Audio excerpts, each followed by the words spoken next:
Jovem Pan Morning Show. É interessante, esse final de semana eu estava lendo algumas análises aqui de jornais, o Estadão trouxe uma coluna falando uma análise muito interessante sobre o discurso que o PT está fazendo nesse momento de golpe, mas sobretudo um discurso de não desistência, né?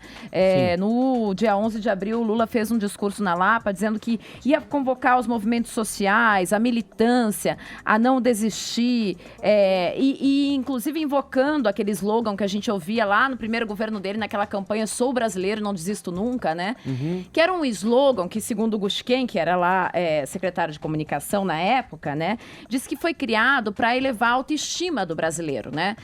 Engraçado, porque quando a gente vai ler alguns autores que falam sobre desistência, persistência, né? O Freud, por exemplo, no Luto e Melancolia, ele diz o seguinte: não desistir não é sinal de autoestima, pelo contrário, não desistir é sinal de baixa autoestima, porque você começa a fazer com que o objeto que você ali está desejando seja mais importante do que você, né? Quando você não consegue desistir. Então, é sinal de maturidade, eventualmente, você ter que desistir.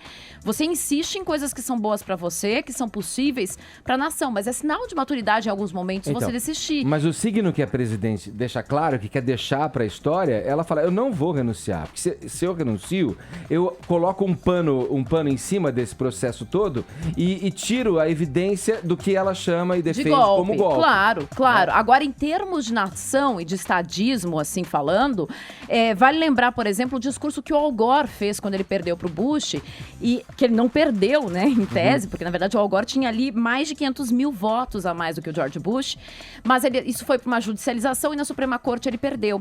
E aí ele fez um discurso dizendo assim, olha, eu não aceito, quer dizer, eu entendo, eu não aceito, não concordo com a decisão, mas uma vez que ela foi tomada, nós precisamos entender que nós somos todos a mesma nação.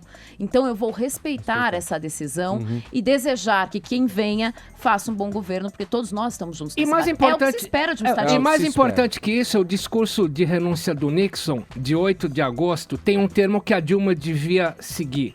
Olha aqui, ó. Continuar a lutar por uma defesa pessoal, disse o Nixon ao renunciar, custaria muito tempo para o Congresso e para o governo. Lutei contra os meus instintos que queriam que eu ficasse.